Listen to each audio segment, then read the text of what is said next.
Good morning students. आज next topic start करते हैं केमिकल इक्विलिब्रियम में कि predicting the direction of reaction. कि इनिशियल टाइम पे अगर कोई कंसंट्रेशन गिवन है तो रिएक्शन फॉरवर्ड जाएगी पहले या रिएक्शन बैकवर्ड जाएगी ना। तो उसके लिए अपने को एक चीज़ डिफाइन करनी पड़ेगी, रिएक्शन कोएफिशिएंट, और उसको रिप्रेजेंट किससे करते हैं हम, क्यू से ना। तो ये होता क्या है, जिस तरह से हम इक्विलिब्रियम कांस्टेंट लिखते हैं एक्सप्रेशन, वैसे ही किसका लिखते हैं हम, रिएक्शन कोएफिशिएंट का एक्सप्रेशन ना। जैसे मैंने रिएक्शन लिखी ए ऑफ ए होमोजीनियस है, सारे कैसे हैं अभी मान लो गैसियस हैं, या फिर सारे एक्वस हैं। तो अगर इक्विलिब्रियम वाली कंसंट्रेशंस लूंगा तो वो इक्विलिब्रियम कांस्टेंट एक्सप्रेशन होगा। और अगर मैं इक्विलिब्रियम के अलावा कोई और टाइम लूँ at each point in reaction, मतलब इक्विलिब्रियम को छोड़ के, तो क्या लिखूंगा, concentration of C to the power C, A to the power A, B to the power B. तो ये क्या अपना अभी क्यू सी ना, ठीक है। तो जैसे इक्विलिब्रियम कांस्टेंट का एक्सप्रेशन लिखते हैं वैसे किसका लिखते हैं अभी, रिएक्शन कोएफिशिएंट का। तो यानी कि करना किस पे, at any time other than equilibrium. क्योंकि अगर इक्विलिब्रियम पे ही लिख दिया तो क्या होगा, वो क्यू सी किसके बराबर हो जाएगा, के सी के बराबर ना। अब इस क्यू सी वैल्यू से हम आइडेंटिफाई कर सकते हैं कि रिएक्शन फॉरवर्ड शिफ्ट होगा या रिएक्शन बैकवर्ड शिफ्ट होगा। तो अगर पहले केस की बात करें कि अगर क्यू सी और के सी बराबर हो गए तो रिएक्शन कहाँ पे है भाई, इक्विलिब्रियम पे।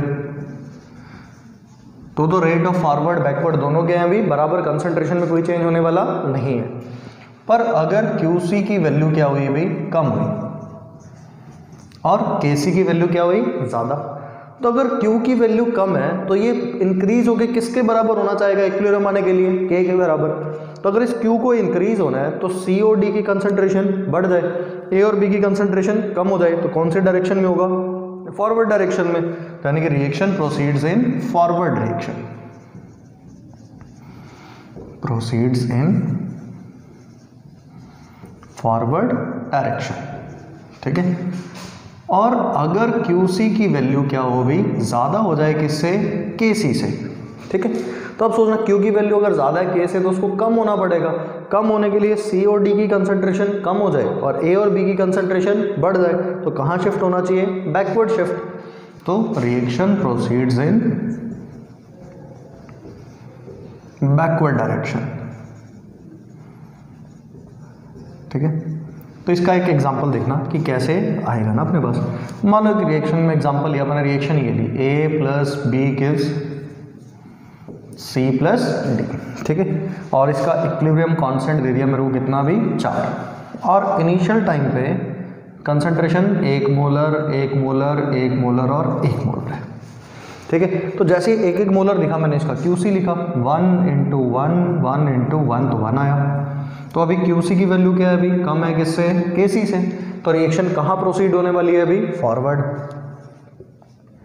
तो एकदम 1 minus x 1 minus x 1 plus x और 1 प्लस एक्स।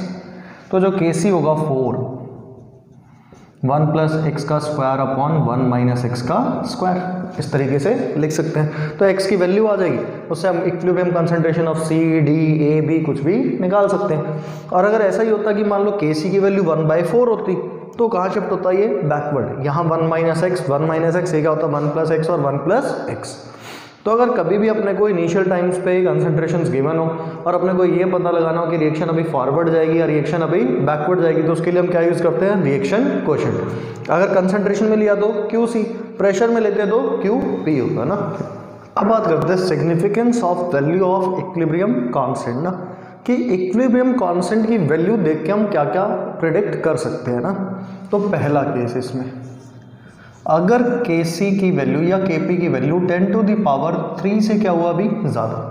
तो अगर इक्विलिब्रियम कांस्टेंट की वैल्यू बहुत ज़्यादा है तो लगभग रिएक्टेंट कन्वर्ट हो गया होगा किसमें, प्रोडक्ट में ना। तो इसका मतलब क्या है अभी यहाँ से, कि almost reactant is converted to product, कि ऑलमोस्ट रिएक्टेंट किस में कन्वर्ट हो गया होगा, प्रोडक्ट में कन्वर्ट हो गया होगा ना। तो जैसे एक बहुत बेसिक सा एग्जांपल लूँ, A से B प्लस C, इसका इक्विलिब्रियम कांस्टेंट KC दे दिया मेरे को 10 टू द पावर 4, और इनिशियल टाइम पे इसकी कंसंट्रेशन दे दी कितनी, 1 मोलर, ठीक है। तो उसने क्या बोला कि कैलकुलेट इक्विलिब्रियम कंसंट्रेशन ऑफ ए, कि ए की इक्विलिब्रियम कंसंट्रेशन बता दो। तो मैंने इसमें क्या किया, जब इक्विलिब्रियम आया होगा, ये ऑलमोस्ट खत्म हो गया होगा, तो इसको x मान लेता हूँ। अभी पूरा खत्म हो तो 1 मोलर खत्म हो गया होगा, तो इसका भी कितना बना होगा 1, इसका भी कितना बना होगा 1 बना होगा। तो मैंने कैसे लिख दिया 10 to the power 4 is 1 × 1 divided by x। तो सॉल्व कर x की वैल्यू होगी 10 to the power -4 मोलर। तो देखना क्या बहुत ही कम है, 1 के रिस्पेक्ट में 10 to the power -4 बहुत कम है, तो इतना ही बचा होगा। ठीक है, ऐसे इसका दूसरा सिग्निफिकेंस क्या होता है कि अगर Kc की value 10 to the power -3 molar से क्या हो जाए भी कम हो जाए। Kc की वैल्यू 10 to the power -3, भाई यूनिट ना छोड़ के, भाई 10 की पावर -3 से वैल्यू क्या है भी इसकी कम है, तो क्या मानते हैं भी नेग्लिजिबल कन्वर्जन ऑफ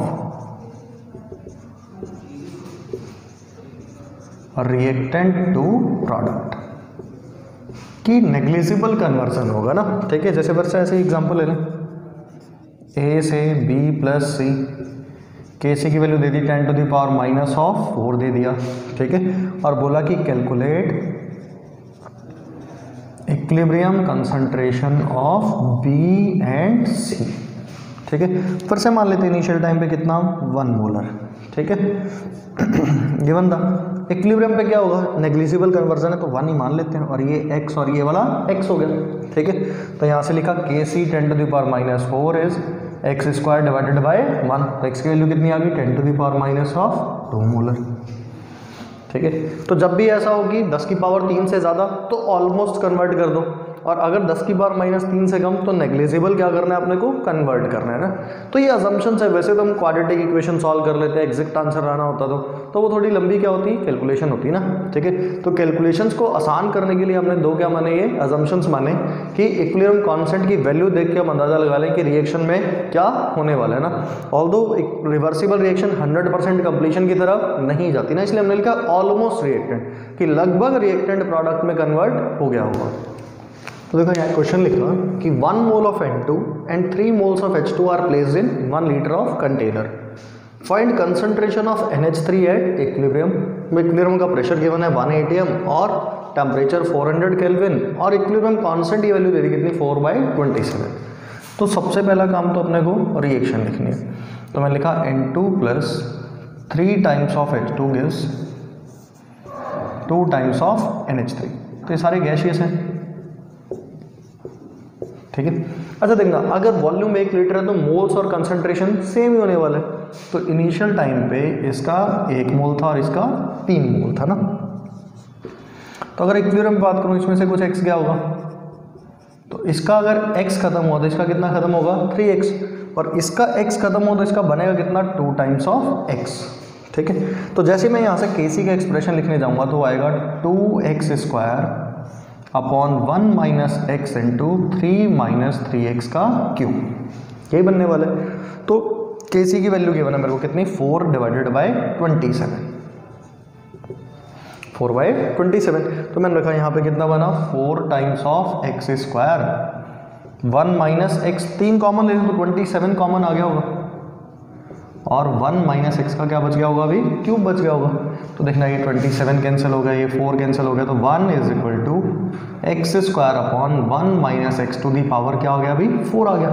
ठीक है, तो दोनों साइड रूट कर लेता हूँ, 1 = x अपॉन में 1 - x का स्क्वायर हो गया ना। तो यहाँ से पता चला मेरे को देखना एक बार सही करें ना, यहाँ पे क्या 2x का स्क्वायर, x² आया और 1 - सही है, तो यहाँ से आ गया x = 1 - x का स्क्वायर, तो 1 + x² माइनस ऑफ 2x, तो बना x² - 3x - 1 = 0। तो क्या क्वाड्रेटिक इक्वेशन बन गई, तो इसको रूट सॉल्व कर सकते हैं। इसका रूट सॉल्व करेंगे तो x = माइनस ऑफ b, तो कितना हो गया प्लस का 3 plus minus √d, b² - 4ac, तो 9 -4 × 1 × -1 डिवाइडेड बाय में 2। तो जब इसको सॉल्व करेंगे आएगा 0.38। ठीक है, तो यहाँ से NH3 की कंसंट्रेशन कितनी थी 2 टाइम्स ऑफ x, तो concentration of NH3 at equilibrium is 2x, यानी कि 2 × 0.38, तो कितना हो गया 0.76 मोलर। ठीक है। तो इस तरीके से हम कि क्वेश्चन को सॉल्व कर सकते हैं। भाई कैलकुलेशन आसान करना, अब हमेशा ऐसी क्वाड्रेटिक इक्वेशन बनेगी जो उसको हम सॉल्व ना कर पाए तो बात अलग है ना, तो अपने को ऐसे सॉल्व करना पड़ेगा उसको, ठीक है। तो ये क्वेश्चन था जहाँ पे हमने यूटिलाइज करा कि कैसे हम इक्विलिब्रियम कंसंट्रेशंस को निकाल सकते हैं। तो नेक्स्ट बात करते हैं कैरेक्टरिस्टिक्स ऑफ इक्विलिब्रियम कांस्टेंट ना, कि किसी रिएक्शन के लिए इक्विलिब्रियम कांस्टेंट गिवन है, उनको यूज करके किसी और रिएक्शन के लिए इक्विलिब्रियम कांस्टेंट कैसे निकालें, तो उनकी क्या क्या प्रॉपर्टीज होती है ना। तो सबसे पहला पॉइंट इसमें बात करते हैं, मान लो अगर अपने पास एक रिएक्शन है ए से बी, और अगर इसका इक्विलिब्रियम कांस्टेंट मेरे को K1 गिवन है, कितना गिवन है K1, तो अगर रिएक्शन को रिवर्स कर दिया जाए यानी कि B से A, तो जो इक्विलिब्रियम कांस्टेंट होता है वो भी क्या हो जाता है, अभी इसका रेसिप्रोकल हो जाएगा। इक्विलिब्रियम कांस्टेंट क्या हो जाएगा इसका, रेसिप्रोकल, यानी कि इसके लिए K, तो अगर रिएक्शन को पलट दिया तो कितना हो जाएगा 1 डिवाइडेड बाय K1। ऐसे अगर दूसरी प्रॉपर्टी की बात करें, मान लो A से B, इसका इक्विलिब्रियम कांस्टेंट गिवन था कितना K1, ठीक है। C से D, इसका इक्विलिब्रियम कांस्टेंट क्या गिवन था K2। अगर रिएक्शन को ऐड कर दिया जाए A plus C gives B plus D, तो इस रिएक्शन का जो इक्विलिब्रियम कांस्टेंट होगा वो क्या हो जाएगा K1 मल्टीप्लाइड बाय K2। तो ना यहाँ से दूसरा बस भी सकते हैं, देखो कैसे होगा, concentration of B divided by A, D divided by C, और इसके लिए लिखना चाहूँगा तो क्या बनेगा, concentration of B into D upon में A इंटू C। तो देखना इन दोनों को मल्टीप्लाई कर दूँ तो यही आएगा, ठीक है। तो इसलिए दो रिएक्शंस को ऐड करा तो इक्विलिब्रियम कांस्टेंट क्या हो जाते हैं, अभी मल्टीप्लाई हो जाते हैं ना, ठीक है। ऐसे अगर बात करें फिर से A से B, इसका इक्विलिब्रियम कांस्टेंट K1, C से D, इसका इक्विलिब्रियम कांस्टेंट K2। अगर मेरे को चाहिए हो A plus D gives B plus C, इसका इक्विलिब्रियम कांस्टेंट निकालना, तो देखना एक्चुअल में वैसे करा गया, ऐसे बोल देते हैं कि इनको सब्ट्रैक्ट करा ना, पर एक्चुअल में हुआ क्या, इसको रिवर्स करा और ऐड कर दिया। तो जैसे इसको रिवर्स करा होगा ये 1 बाय K2 हो गया होगा, और इसमें ऐड करा तो दोनों मल्टीप्लाई हो गए, यानी कि K1 इंटू 1 बाय K2, यानी इसका जो इक्विलिब्रियम कांस्टेंट बना वो क्या बना K1 डिवाइडेड बाय K2, ठीक है। तो यानी कि जब भी रिएक्शन सब्ट्रैक्ट करते हैं तो क्या होते हैं भाई, डिवाइड हो जाते हैं ना, और सब्ट्रैक्ट करना कुछ ना समझ के ऐसे करोगे, इसको रिवर्स करके क्या कर दिया, इसमें ऐड कर दिया, ठीक है। फिर नेक्स्ट बात करें, अगर A से B, अगर इक्विलिब्रियम कांस्टेंट K1 है, अगर इसमें कोई नंबर n मल्टीप्लाई कर दिया पूरी रिएक्शन में, तो क्या हो जाएगा K1 टू दी पावर क्या चला जाएगा, अभी n चला जाएगा ना, ठीक है। जैसे कोई भी नंबर कर दो इसमें 2A से 2B करा तो क्या हो गया होगा K1 का स्क्वायर, 1/2 A से 1/2 B करा होगा तो क्या हो गया होगा K1 to the power half, मतलब रूट ऑफ K1, ठीक है।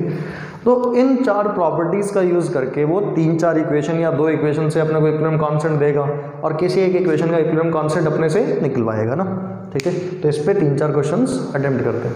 तो दो क्वेश्चन लिखा, यही सेम क्वेश्चन एम्स में भी आया हुआ है, यही सेम क्वेश्चन नीट में भी आया हुआ है, यही सेम क्वेश्चन जेईई मेंस में भी आया हुआ है, तो तीनों में बिल्कुल सेम क्वेश्चन आया हुआ है ना। तो कह रहा है कि एक इक्वेशन ये दिया, एक ए और एक ए, और कह रहा है इक्विलिब्रियम कांस्टेंट निकालो इस रिएक्शन के लिए ना। तो हम बिल्कुल बेसिक अप्रोच, सिंपल अप्रोच से चलते हैं ना, देखना जो हमने सोचा हुआ है, ऐसे रिएक्टेंट्स और प्रोडक्ट पकड़ो जो सिर्फ एक ही रिएक्शन में हो, जिसमें ज़्यादा में हो ही ना। जैसे O2 को नहीं लेंगे क्योंकि O2 2 में छोड़ देंगे, NH3 लेते हैं। अब NH3 कहाँ पे प्रेजेंट था भाई, कौन सी साइड पे, इस साइड पे, प्रोडक्ट साइड पे, चाहिए कहाँ पे, रिएक्टेंट, तो इसको रेसिप्रोकल करना पड़ेगा, और यहाँ कॉफिशिएंट 2 था, यहाँ कॉफिशिएंट 4 था, तो मतलब रेसिप्रोकल करके 2 से मल्टीप्लाई करेंगे तो क्या हो गया होगा, इसका स्क्वायर हो गया होगा। तो इसके लिए तो आ गया 1/K1 का स्क्वायर, इसको छोड़ दिया। O2 लेना नहीं अपने को, NO को पकड़ते हैं, NO करा, देखना NO यहाँ पे क्या था, 2 टाइम्स ऑफ NO इधर ही चाहिए था, तो इसको रेसिप्रोकल तो नहीं करना पड़ेगा, पर यहाँ 2 यहाँ पे 4, तो इसको क्या करना पड़ेगा, पूरे को 2 से मल्टीप्लाई।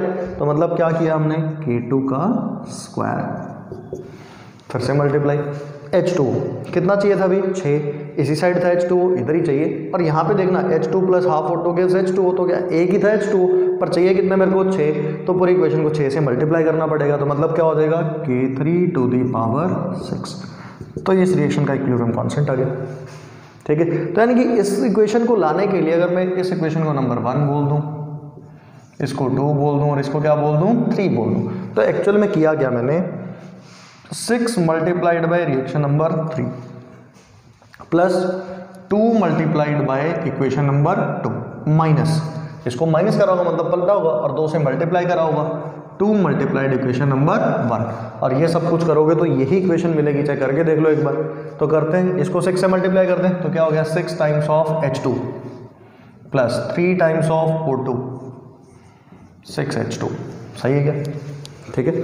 फिर इसको 2 से मल्टीप्लाई कर दें, 2 times of N2, 2 times of O2 gives 4 times of NO।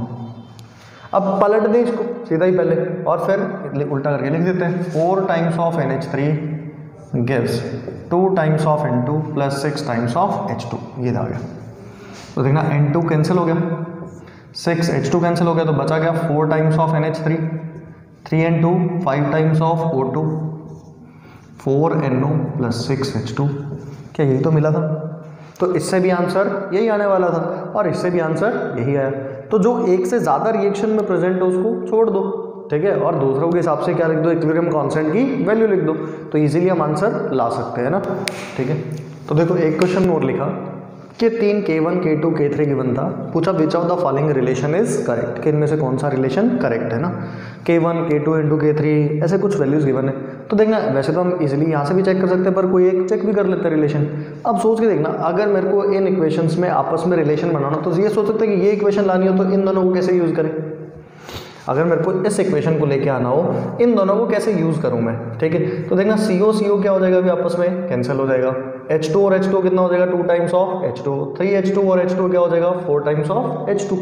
तो सोचना अगर ये पहली इक्वेशन है, ये दूसरी है और ये तीसरी है, तो मेरे को एक बात पता चली कि इक्वेशन जो 3 आ रही है वो कैसे आ रही है अभी, is equal to equation 1 plus equation of 2। तो अगर दो इक्वेशन से ऐड हो रही हो तो मतलब क्या पता चला अभी, K3 is equal to K1 multiplied by K2। तो इजीली हमारे पास ऑप्शन आ गया K3 is equal to K1 multiplied by K2। ठीक है, तो इस तरीके से इक्विलिब्रियम कांस्टेंट पे क्वेश्चंस पूछ सकता है ना। ठीक है, तो नेक्स्ट लेक्चर में देखेंगे हम कि इफेक्ट ऑफ कंसंट्रेशन, प्रेशर पे, इनका इफेक्ट इक्विलिब्रियम पे क्या होने वाला है ना, और एक टेम्परेचर का effect. Thank you for today.